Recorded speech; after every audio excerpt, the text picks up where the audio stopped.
Everyone can see my screen, yes? Everyone's nodding their head. Hundreds of people. It's That's fantastic. right. So just wanted to give a quick piece of housekeeping. I'm unable to put my screen in presentation mode due to a technical limitation, but I will step through the slides and call things out with my mouse so you can follow along. And so this is how to grade your Selenium tests. It's something I recently started presenting. I haven't even really gotten this outside of webinars and taking it to conferences yet. Haven't even really written blog posts about it. So I figured this would be a great opportunity to share this topic because I've been thinking about it for the last few years. And so I'm curious to see what questions come up from this and if you feel like this would be something you could take and use in your practice to improve your automated testing with Selenium. And so, but before I dive into that, I do want to call out a few different links. This is largely in part to a lot of the questions that were submitted in advance of the webinar. I looked through all of them, and it seems like a majority, at least 2/3 of them, were for topics I've probably already covered elsewhere. This talk will not cover them. So if you're curious about my thoughts on framework design, general test practices, and how in general to approach using Selenium or getting started. Each of these links has something to offer for you. So this first link is my getting started talk that I gave at the San Francisco Selenium meetup about 6 months ago. And then this link, the second link here, is for my tip newsletter, my weekly Selenium tip newsletter, where I cover things that just aren't covered in the documentation. So the tagline is Learn How to Use Selenium Like a Pro. And then the last one is the book that I've written, which is kind of between the tip newsletter and this book, these are the two things I work on the most frequently. And this book is the kind of field manual for how to get started with Selenium and then grow your testing practice to a successful, scalable footprint. And it's available in all of the supported programming languages for Selenium. And the tips are almost available in all of them. It's available in everything except for JavaScript, and that's going to be remedied soon. So feel free to take a look at these links if you're kind of looking for something other than what it takes to write quantifiably good Selenium tests. So with that out of the way, let's talk about tests. And so what I like to think about is starting by level setting expectations and thinking what makes a bad test. And so there's many things that can go into making a bad test, and I think everybody at some point in their career, either if you're just getting started or have written hundreds if not thousands of tests, have come across something on this list, and you may have things in your list that aren't covered here, but in general, some common ones you'll run across. Tests that fail for no good reason. They're just flaky. It's hard to diagnose necessarily what the issue is. Typically, changes in the application you're testing, the application under test. If there were a change there, your test would break. And it might not be something that's actually functionally different. It could just be that an element on the page moved, and then you have to go and update your test, unfortunately. That's a sign of a bad test. Tests that are slow, just take a long time to run, or are inconsistent even in terms of their execution time. Tests that are unreliable in general for other reasons that aren't easy to avail. And then, of course, tests that are hard to understand and maintain. And there's a myriad of different reasons that can lead into that. So that's generally what I think about when I think about a bad test. And then on the flip side of the coin, I like to think about, well, what makes a good test? And so there's common things like making sure that your tests are written to use some sort of existing test framework, either a behavior-driven development testing framework or a unit testing framework, because they give you the structure that you need to write your tests. They give you assertions out of the box. They give you an execution setup. They basically have constraints they put in place, and they're common across all of the different test frameworks. So there's no need to create or recreate this functionality on your own.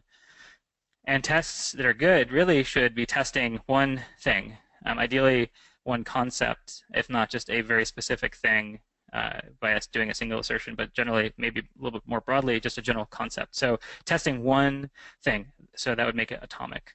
And then, of course, this third one here is a little bit harder to strive for maybe, but making sure that each test ideally can be run on its own, could be autonomous.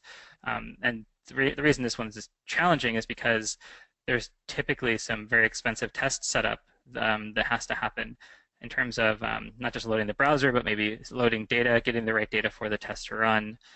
But if you can accomplish this third bullet point, then you actually set yourself up for long-term success being able to run your tests in parallel concurrently. So huge speed gains if you can do that, and then of course you have a repeatable, kind of reliable test execution approach. And this next bullet here is you want to make sure that anyone can understand what the test is doing, so that when there's a failure, it's easy to discern, diagnose, debug. Nothing clever is ideally happening. And so anyone includes yourself, right? You don't want to write something and then come back to it 3 or 6 months later and then scratch your head wondering what it is you did, and how you basically just have all this context switching, all this time you have to invest in maintaining a test if you don't know what it's doing. And so the last 3 here, so grouping similar tests together is, some people understand it intuitively, others might not, but the general idea is that there's an organic structure that tests can take over time. And so put things next to each other that test similar functionality, and so there'd be like an organic folder structure that could occur. And there's no need to move things into disparate locations to kind of create these test packs that could test different pieces of an application. We can solve that differently by virtue of using a test framework and using some of the functionality built into it. And then all your tests really should have a central setup and teardown, so that you basically can solve the setup and teardown problem once and make sure that it's consistently available throughout all of your tests, so that they are all using the same kind of browser execution setup. And then, of course, page objects, they're kind of a de facto requirement. Is probably the most talked about, one of the most talked about things in Selenium and test automation. So if you're not using page objects, then you definitely should be, and that's definitely what should be the kind of lion's share of what you see in your test, is the execution of page objects. So these are all pretty good. The challenge with a lot of these is that they're really subjective. They're really qualitative measures, and there's not really a good quantitative approach, or at least no one's put one together up until recently, to kind of look at a set of tests and discern, like, is this good or not, to the point where you can actually put a percent grade or a letter grade on it and say, this is good and here's why, or this is not good for these reasons, and call them out. And so I put together a rubric for doing this. So the general idea is you open up a test, and then it starts with 100 points. And then for each infraction listed here in this chart, you would deduct from the 100 points based on the score listed here. And so once you're done, then that test has a percent grade, and which can be converted to a letter grade. So basically an A through F scale, just like everyone should be familiar with in terms of the grades you got on assignments in school.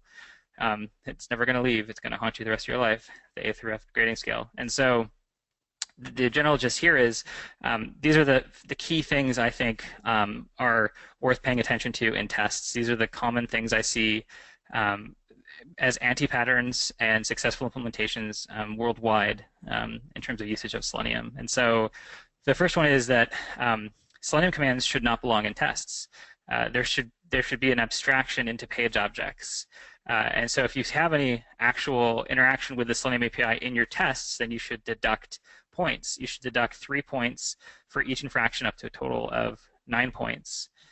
And then with that, Selenium commands work by using locators, so there should also be no locators in your tests.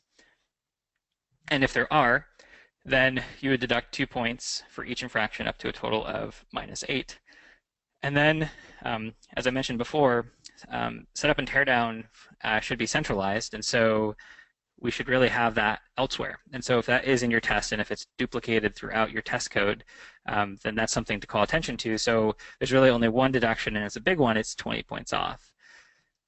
And then these next 3 have everything to do with synchronization in your tests, which is a big deal because, like, the world is running on JavaScript, and especially in browser-based apps, and so you just have to account for this. But within Selenium, there's a few different ways. The general simple poor man's approach is to use hard-coded sleeps, which in general you should avoid at all costs. And so that's why you would get -5 if you see one, up to a total of -20. And then Selenium's built-in wait functions, an implicit wait call and explicit wait calls. Now, in general, again, all of these things should not be in your test because this kind of functionality should be moved up into your page objects. But in general, it's worth pointing out that implicit weights, you shouldn't use an implicit weight if you can avoid it. The general practice recommendation from Selenium is to use explicit weights. And so that's why these have a different weighting. You get -10 for using an implicit weight because it's generally worse. For a whole host of reasons, which is a separate talk in and of itself. But explicit weights are better, but again, don't put them in your test, put them in your page objects, so you just get -3 if there is an explicit weight call. And a slightly more controversial one is whether or not conditionals should be in your test. And I posit that they should not be in your test. Again, any sort of logic should be pushed up to your page objects. Tests should be very straightforward. They should be written to speak and they should be written in terms of the speech of the business, the context of the domain, and not the actual underlying application. And if there is something that has to happen based on some conditional of if a certain element is displayed or not, or if it's a certain time of year or whatever, like that stuff can be abstracted out of the test and hidden so that the test reads almost like English if it's done well enough. And so conditionals really shouldn't be in your tests. And so -5 up to a max of -20. And then, of course, page objects, you should have calls to those, so there's no deduction. And then assertions. So those are the two things that should live in your tests, calls to page objects and assertions. And with assertions, I will say that ideally you should be asserting really a concept. You shouldn't have a litany of assertions through your tests if you can avoid it. There should be effectively almost like following a given when then BDD approach in your test. So you have kind of the precondition, the action that you're taking, and then the outcome that you're expecting. And it's that end piece that's important. Now you could probably get away with a few different assertions if it's testing the same kind of concept, but there is a concern of maybe some masking issue around an assertion where if you have 3 in a row, for example, and the first one passes, the second one fails, and the third one isn't run unless you do some sort of hoop jumping to make sure that you catch this exception and do some stuff. It's just not healthy for your test practice. So I would say be concise with your assertions and make sure that your test also ends with an assertion. That'd be a good practice to follow. So that's tests.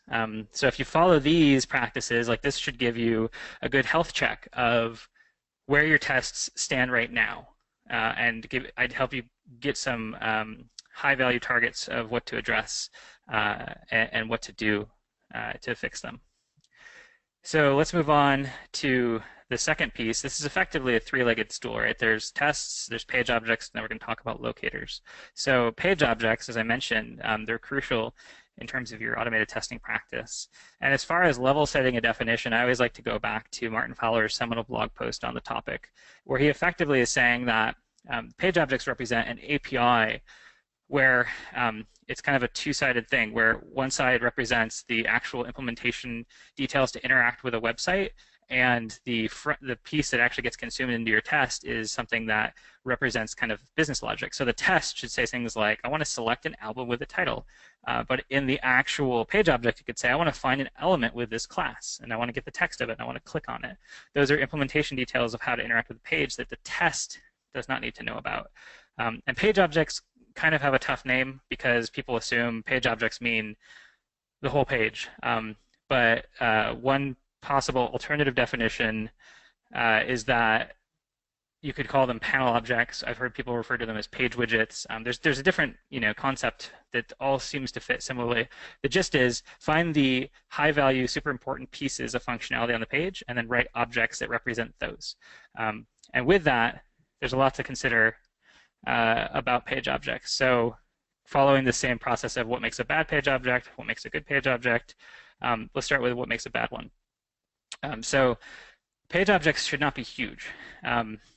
Classes in general should not be gigantic in your code, ideally. And so a simple kind of rubric would be to think in terms of it shouldn't exceed hundreds of lines of code, definitely not thousands of lines of code. If you have page objects that are that big, they're automatically super challenging to maintain and understand what they're doing. And so not only would it be hard for people to want to add functionality, it would be hard to diagnose and debug and troubleshoot issues over time. So that's what makes a bad page object first off the bat.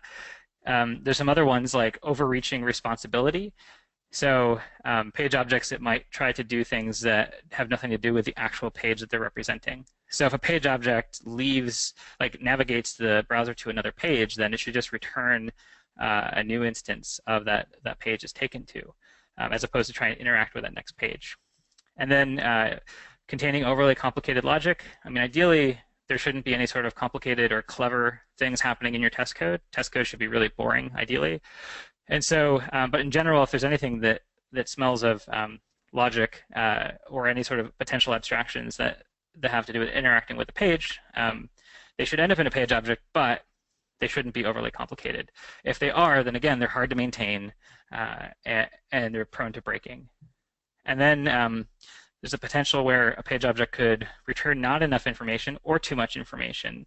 And then that's not really helpful for a test. I mean, being that the test is the consumer of page objects. So like a page object should not return like Selenium information. So it should not return web element. If it did, that would be a leaky abstraction. And if it didn't return really any information, then the test wouldn't have enough to perform an assertion, for example. So there's kind of a sweet spot there in terms of page objects.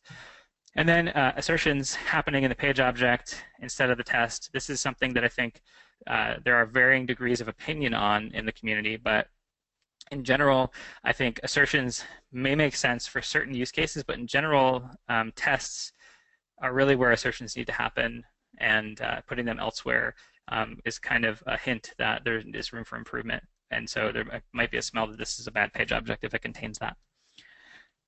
So on the flip side, what makes a good page object?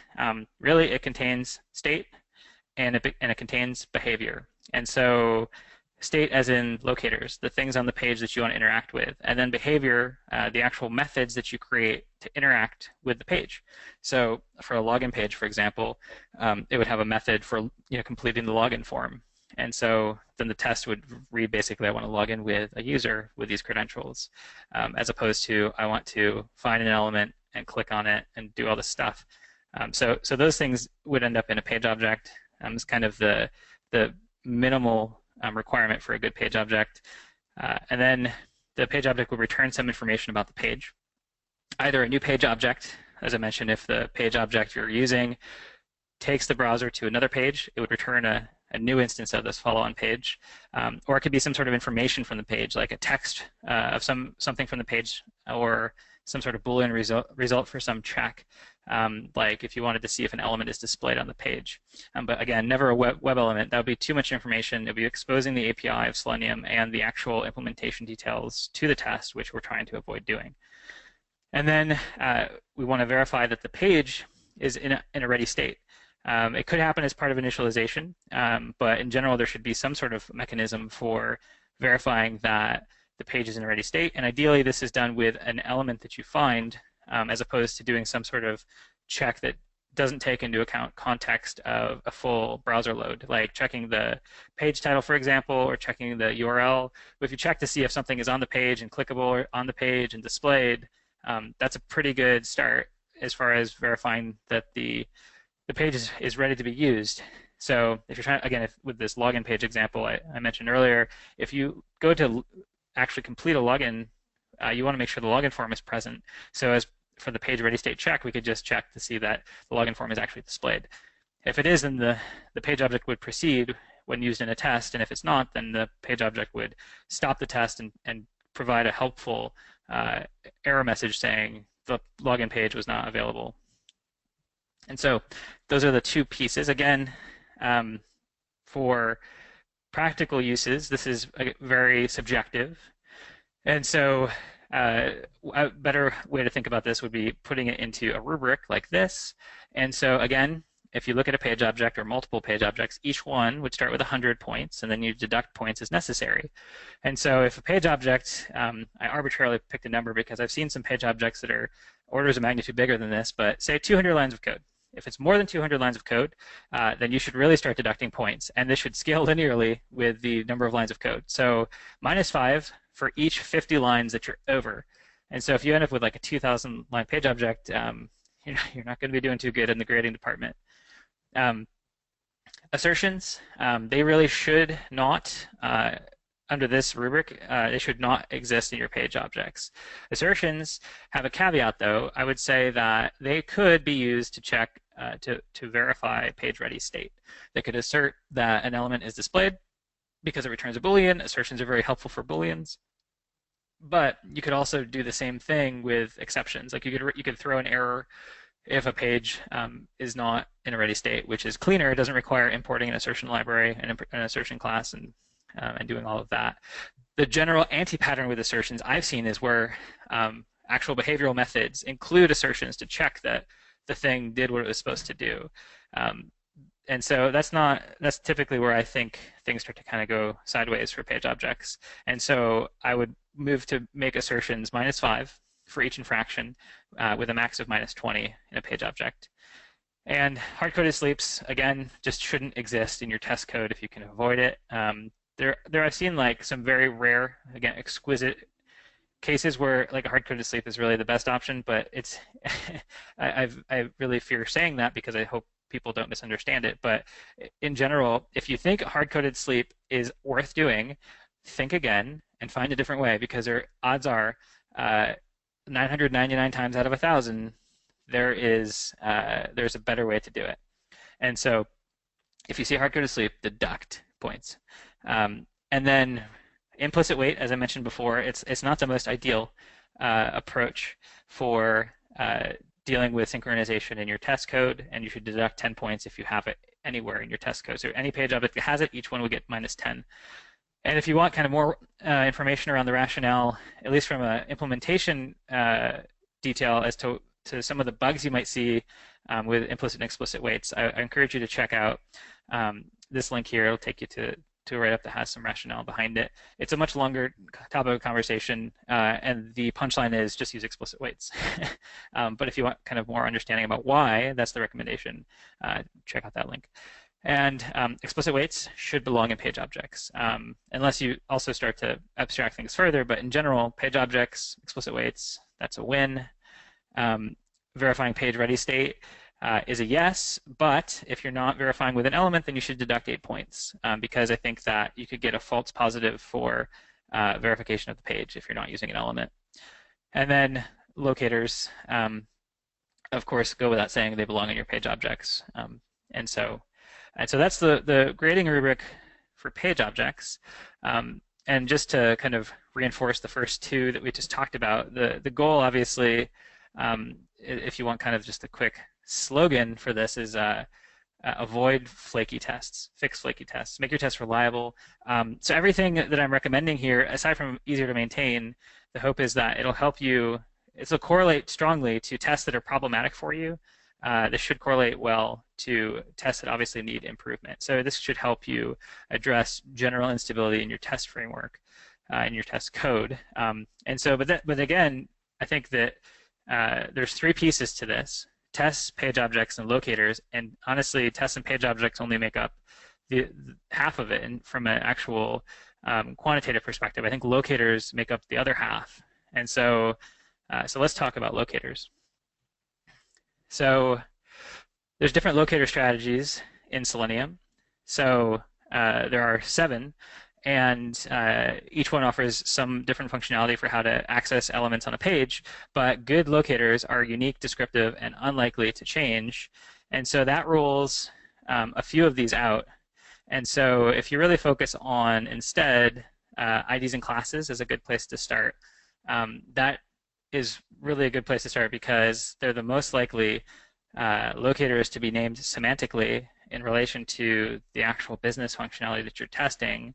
And they're also some of the most performant locators that you can use to do a lookup with Selenium on the page. And then, of course, you can use CSS selectors or XPath locators to access harder to reach parts of the page, which are necessary if the test is not built for testability.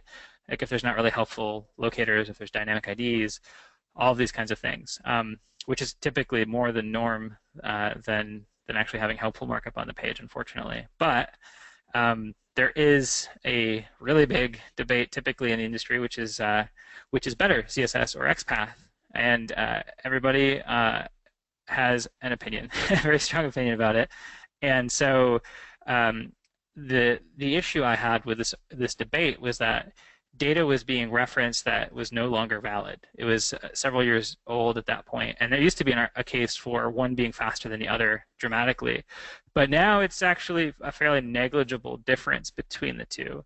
So I actually have data to show for that too. So a couple years ago, I wrote a series of blog posts stepping through benchmarking different locators from while accessing locators on different browsers. And so I basically picked the most common footprint a couple years ago that you would use. There's like a smattering of 5 different browsers and operating system combinations. And then more recently, I reran these benchmarks just to get kind of a cursory initial glance to see if the data has held up or if there's been any sort of dramatic changes in the benchmarking data. And so the experiment by no means is this perfect, but I think it gives you a good ballpark sense of things. I have this very big example. It's called a large and deep DOM, and so there's two pieces. There's two things on this page. There's basically these nested divs that go like 50 rows deep, and then there's also a huge, gigantic table of 50 rows and 50 columns. And I take and have different locators, all with varying degrees of good and bad. And these first two, these nested sibling traversal by CSS and XPath, and then also integrating with class and going down the list. Basically, I start with like the worst possible locators and work towards better locators, and then run these through a benchmarking platform that loads up an instance of Selenium, and then performs the lookup 100 times to kind of normalize the data to give it a more digestible size. So the numbers I'm going to show you, you could take with a grain of salt because this is not the normal execution time for one lookup. This is actually kind of the median across 100 lookups. So the actual single execution time is minuscule. And so really, this is just meant to show a much larger delta between the different locator lookups. And so between Chrome on Windows and OS X, the blue is CSS selectors and the red is XPath. On OS X, XPath is generally slower. On Chrome, again, for 100 executions, so if you dilute this, if you distill this back down, then the execution time is actually like a marginal difference of like, sub-milliseconds. But the one thing to point out is that XPath, for the worst locators, which are the ones on the left, there's one locator that obviously stands out, which is a locator that you should generally never use in your tests. But even with it, it's not dramatic enough to give you pause in terms of this is going to derail my test. It's just that it's a horribly brittle locator that just would be likely to break over time. But in terms of performance execution, it's not too bad. So the other takeaway here is that CSS selectors are clearly optimized over XPath in terms of how they're rendered in the browser. And then for Firefox, at least as of version 46, the difference is obviously in favor of CSS selectors, with a much faster execution time on OS X from my benchmark data at least. And then there's some outliers, outlier browsers like Internet Explorer 11 and Safari, where XPath should be no surprise. Internet Explorer has faster execution with XPath than CSS, but again, not as huge of a delta, with the exception that the general the y-axis for this is a much larger number than the other browser execution times. But in general, relatively speaking, it's still about a similar delta between the two different lookups. And then Safari is kind of, with the exception of this third locator, is generally favored for CSS selectors. So in general, it's that benchmarking data is irrelevant, is kind of the hopeful takeaway from my rambling on this. It's that really you should use what's important for you and your team. Generally, CSS selectors are the recommended approach from the Selenium project. I argue that they are the best thing to go with typically because the conversations you're having with development is with front-end developers to find locators on the page, and the common the Franca lingua for that would be CSS selectors. And honestly, I think there's also a huge misunderstanding between what XPath and CSS selectors can do. For the most part, I think for like 95% of things, like they can both do the same thing. XPath has some extra functionality that's pretty powerful, but in general, you could accomplish the same things between them. And the people who build the front ends are typically building behavior with JavaScript and styling with CSS selectors using CSS selectors. And so that's just how it typically works. It's how the modern web is built. And so writing your tests with anything other than that just seems like you'd have to have a good reason for it. Like the team is all in on XML, all in on XPath, prefers regex for browser manipulation. It's just like it just doesn't make as much sense. So but the data doesn't give you a solid argument in favor of one versus the other is the point. So what's a better way to think about this from a locator perspective is take this rubric and apply it for the locators you have in your test code. Ideally, the locators in your page objects, because as I said before, they shouldn't be in your tests. And so instead of looking at things from a broader, everything starts with 100, no, you just look at a locator and it gets a grade.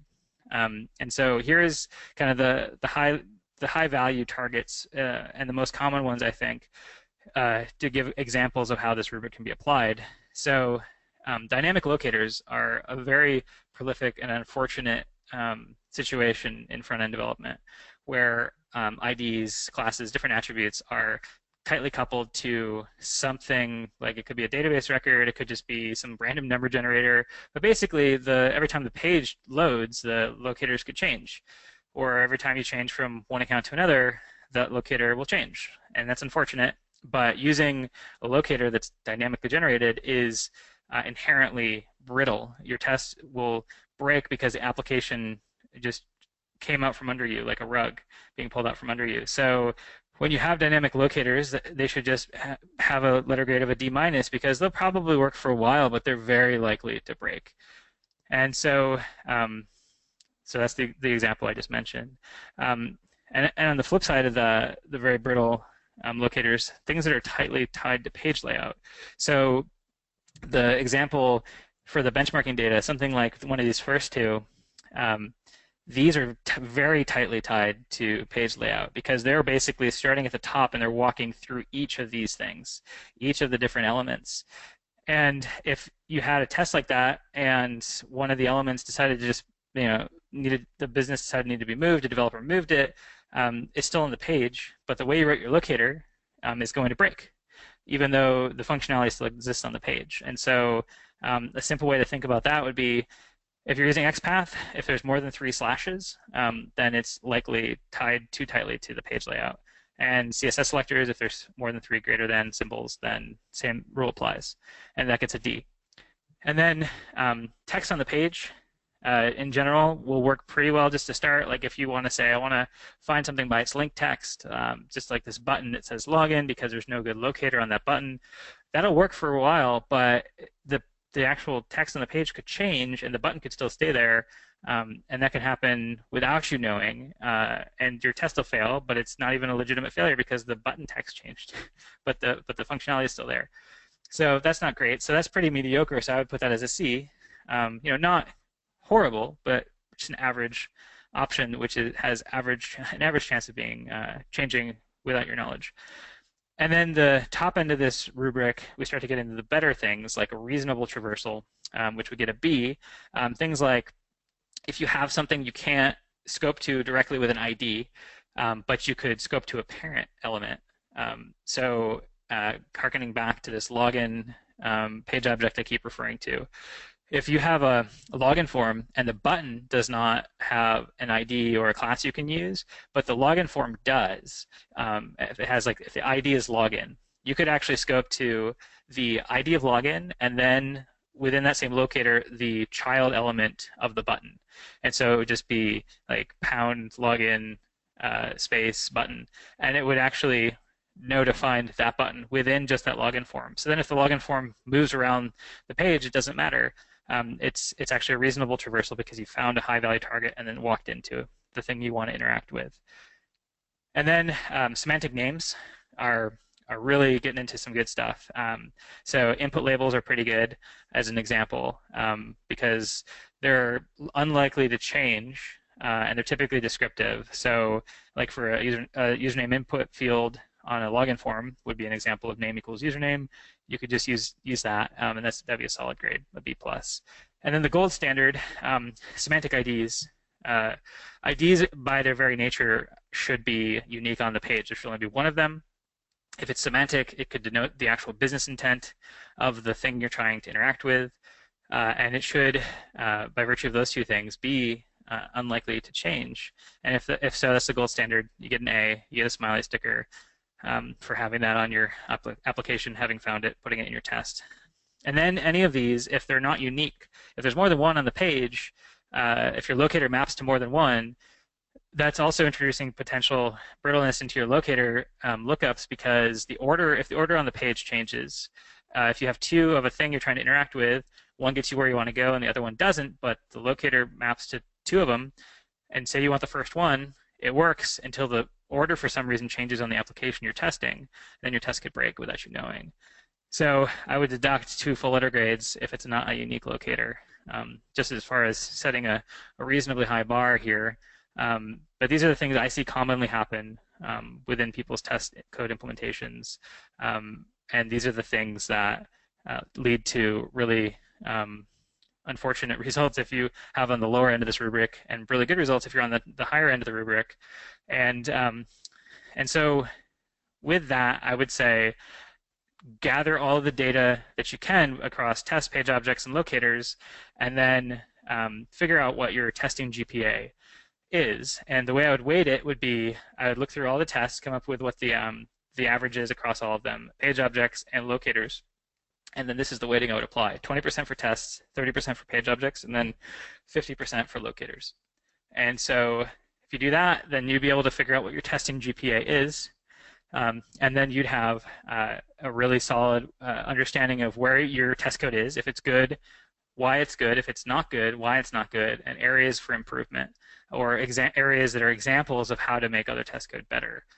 It'd kind of act as a style guide for moving forward. And so that's everything in a nutshell, basically. And as we switch over to questions, I just wanted to mention that I just today, actually, about 3 hours ago, released updated editions of my book, the Selenium Guidebook, to cover Selenium 3 and Gecko driver, and it's available in Java, JavaScript, Python, Ruby, and C#. And so I typically, very rarely run a sale.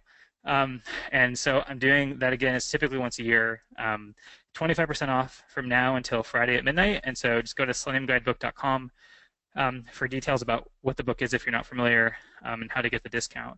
And it's worth saying that I rarely run a sale, and this is actually the last time I'm ever going to run a sale. After this, I'm not going to offer a sale price ever again. So this is your last chance to get the book at 25% off, and after that, after Friday at midnight, you have to pay full price.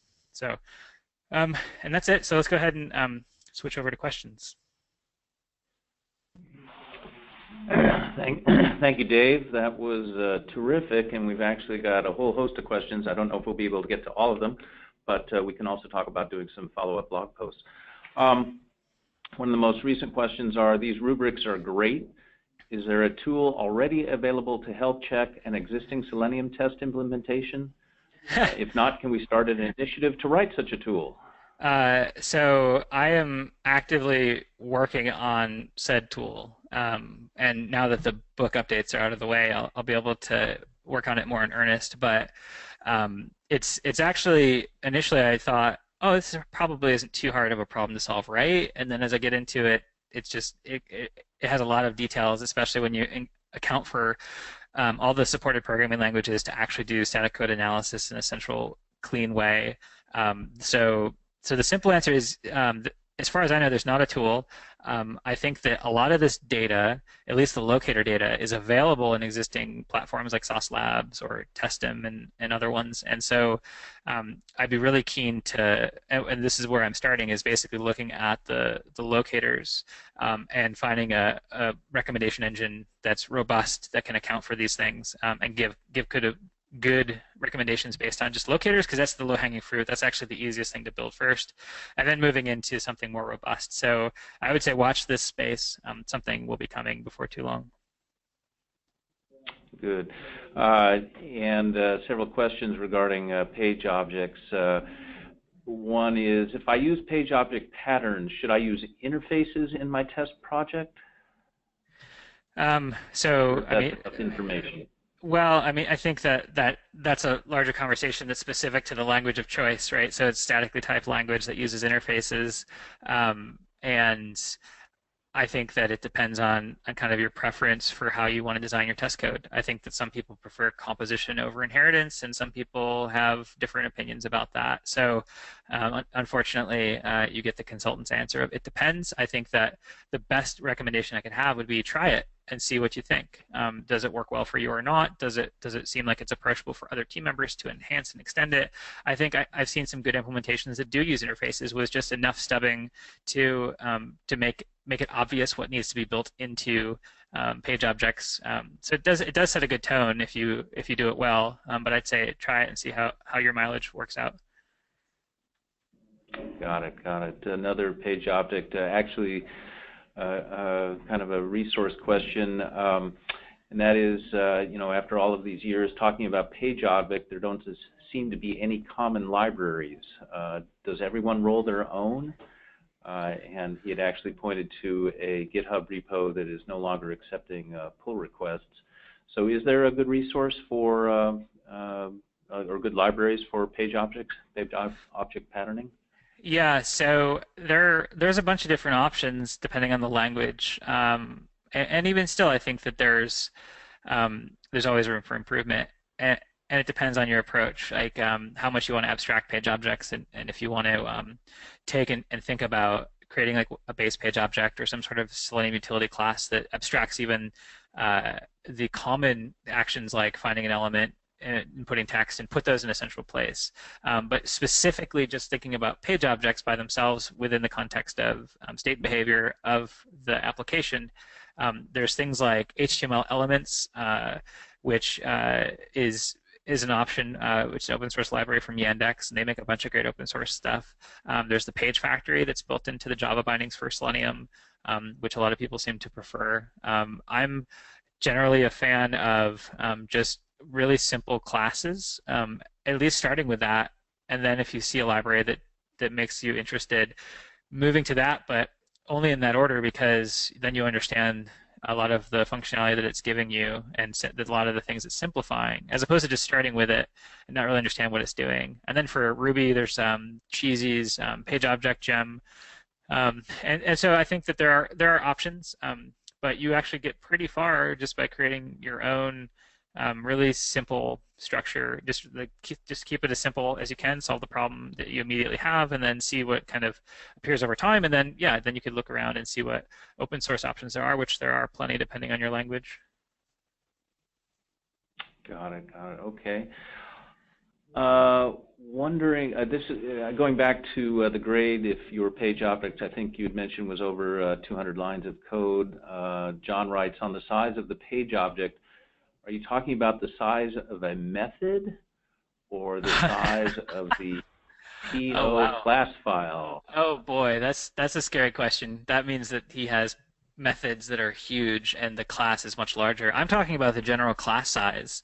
So, I mean, again, this is an arbitrary number, but generally, big classes they don't stay easy to maintain. They become unwieldy, and so put a line in the sand, whatever it is for you. But 200 lines for a class, I mean, is pretty reasonable, unless, of course, you're in the more verbose language like Java. Then maybe that just feels a little cramped. Then you could maybe up that a little bit. But methods should also be pretty concise within reason. I mean, you don't want to have gigantic methods also that have complicated logic. Those are hard to maintain. That would be a code smell. But I was talking specifically about total lines of code for a class file. Or for a class, because obviously classes should be in their own files. But yeah, so that was not methods. That was terrifying. If you have 200 lines for a method, I'd be very afraid. So I know you have a pretty explicit opinion about explicit and implicit weights. We've got one question here. We generally avoid hard-coded sleeps, but when we do use them, it is to allow short UI animations to play, so long as they don't depend on server round trips. For example, when I click on a drop-down, and I know the drop-down has a 0.4-second animation to open, the PO code that opens the drop-down pauses 0.5 seconds after opening it. Do you think that's an allowable exception to the no hard sleeps rule? I mean, if you're dealing, yeah, that's an interesting question. It almost makes me think that this person is a front-end developer, or at least tightly integrated with the development team. And so, as long as you are aware of how things are built, and there's no really reliable alternative, then I think that that's like a clear exception to the rule. But it's a lot more cognitive load, I think, because you have to constantly be aware of these times and if they change or if the animation functionality changes overall. But you could very well just work within the confines of JavaScript and I mean, depending on what's available within your application, because everybody's application is different, obviously. But you could check the AJAX counter. You could wait for certain things to be clickable on the page. There's other ways within Selenium to actually use it for what it's built for, to potentially solve that problem. But if it's unreliable and inconsistent across browsers, then there's a point where some duct tape is reasonable because it solves your problem in a reliable way, assuming that over time this is something that you find is easy to maintain. Because there's obvious expense to solve this differently, especially if you already have a working solution. But the point is, the point of my remarks about explicit and implicit weights is, and all of the remarks about this grading approach, is really what I think would be a reasonable way to look at long-term effort put into test code that will kind of stand the test of time longer. But again, there's an upfront cost and there's trade-offs to all of that. So if you have a working solution that works across all browsers and you have tight integration with development, then I think that it's not an unreasonable approach. Very good. How about a couple more? Because I know this has been a great session and you've provided a lot of information, and I want to wear you out. I had a couple of questions about Page Factory. One is whether or not you have a preference for Page Factory versus non-Page Factory. And the other is where does Page Factory fall into the rubric if you were to use Page Factory? Well, I personally don't have a favoring for Page Factory. I mean, I'm a Ruby developer by background, but have spent a significant amount of time in all the languages. Page Factory is very much a Java available implementation within Selenium, and then within that there's also a loadable component, which is a lesser known thing. Those are great tools, and I think people have a real preference for them. I think that there's functionality that it offers that simplifies things. I mean, that's why they're built, that's why they're in the support class within Selenium. But again, my preference is really towards doing the simplest possible thing to solve the problem. And Page Factory is a good tool for you if you understand why you're using it, if you understand what advantages it's giving you. And so for me, my preference would be plain old Java class with locators at the top and field variables, and then methods for behavior. And then over time, I might get bored with that and say, you know what, maybe Page Factory is great, or another library. But without going through that kind of evolution of experience, I wouldn't in good conscience recommend to somebody just to start with Page Factory. But the way that it fits into the rubric, I just don't think it matters, because locators would still be stored at the top of the class, just differently, because it'd be using some flavor of annotations, but the locators would still exist. And I honestly haven't given thought to the caching mechanism and whether or not I should be concerned about that in the rubric or not. I would say if I were to apply this rubric to a host of tests, hundreds of tests, if not thousands, that use the page factory, and if it was causing mildly adverse effects to the test results, I would consider applying some sort of change to the rubric to account for it. But for my initial understanding of what the page factory offers you, there's nothing to really consider there. Very good. Okay. I think this last question may have been submitted by Simon Stewart, but it is asked, is WebDriver preferred to use in Selenium versus remote control? Oh boy. Yeah, so yeah, so use if you're using Selenium RC, you're definitely in for a rough upgrade process, I guess. With the exception of there's like WebDriver back Selenium, and the Selenium project has really worked as hard as it can to be backwards compatible, to be friendly towards people that haven't upgraded. And then eventually, like right now, you could still run RC with later versions of Selenium, but it's being bundled into its own jar file called legrc, which is the most fantastic pun I've ever heard for a software development project, courtesy of Simon Stewart. But I would say WebDriver, obviously, like RC hasn't existed since Selenium 1. Selenium 2 is like, that's when it became Selenium WebDriver, and now we're on Selenium 3, which is removed, past tense, Selenium core, and kind of the core pieces that made up Selenium RC. And so I would say if you're using Selenium RC, then you're in for a rough ride in the long term. You're not set up for success in the next couple of years. So definitely upgrade. And I would encourage you to go and look up on YouTube, look for the SeleniumConf talks from Boston, which were from 2013. And there's a closing keynote from Jason Leba where he talked about how at Google they migrated from Selenium RC to Selenium WebDriver, and the approaches that they used and the problems they ran into, and how they managed to make it through millions of tests doing this upgrade, and it was totally worth it. So just some food for thought. Very good. All right. Well, thanks again. So one question that's been asked in the main is, yes, we will be sending out an email following today's event with a link to the recording and to the slides. We'll also include links to some of the resources that Dave has mentioned, so that you have those at the ready. Dave, I want to thank you very much. It's great as always, and we will see you on the internet. All right. Thanks, Bill. Thanks, everybody. All right.